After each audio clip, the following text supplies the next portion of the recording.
Magandang umaga po mga kaibigan. Alexander Lexter Juice nagbabalik para sa inyong update. Edward John Bauer is having his own photo shoot kasama ang MediaWorks. Ang sabi, photo shoot of Mr. Pogi Edward. Challenge that I choose. So kuha na natin ng audio and let's watch this. Talent of MediaWorks. I'm Edward Barber and I'm a host and talent of MediaWorks. My favorite thing about working with MediaWorks is I feel safe and secure. I know that whatever challenge I face, I don't face it alone.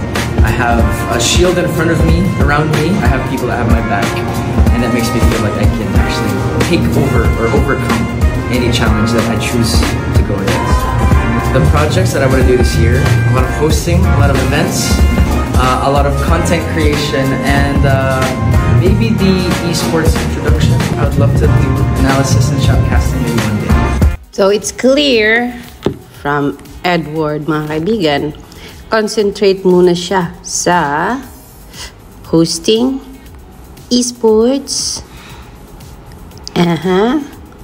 and content creation. So walang acting na nangyayari sa kanyang pag-share ng video na yan. Wow, bakit kaya? Bakit kaya ayaw na ni Edward mag-acting? Nako, sayang yung talent ni Edward. Ang galing pa naman niyang umiyak.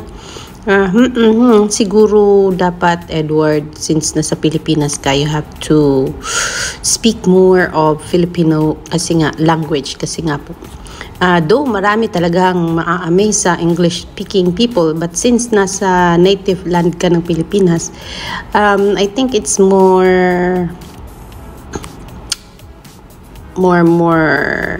nice, much better na ayun, halo-halo muna Taglish kasi masyadong accent British, charot. So yes, that's the latest update from Edward John Barber, mga kaibigan, ngayong umaga. So may pa-photo shoot ang kampo ng MediaWorks kay Edward John Barber. Sana hanapan din nila kasi co-management ito ng MediaWorks. Edward, I'm not sure if nasa ano pa rin ba siya, management ni Miss Love Kapulong, pero yes, kailangan mo ding mag-explore, Edward. Sayang din naman yung chance na maging best actor ka. And sayang yung mga projects na pwede mong tanggapin. Though sabihin natin hindi mo kailangan kasi may pera ka naman, mayaman ka naman. Pero sayang yung talent na binigay sa'yo at kung hindi mo gagamitin, o, diba? Pero yes, nasa iyo pa rin ang huling desisyon kung papasok ka nga ba sa hanggang hosting ka lang ba or hanggang events and hanggang content creator ba. Pero marami din namang pagkakataon na, di ba, maraming chances na pwedeng buksan, opportunity sa maaaring buksan ng pagiging content creator at pagiging host. So, antayin na lang natin kasi yan naman talaga ang gusto ni Edward. And for now. And yes. So, ito na nga.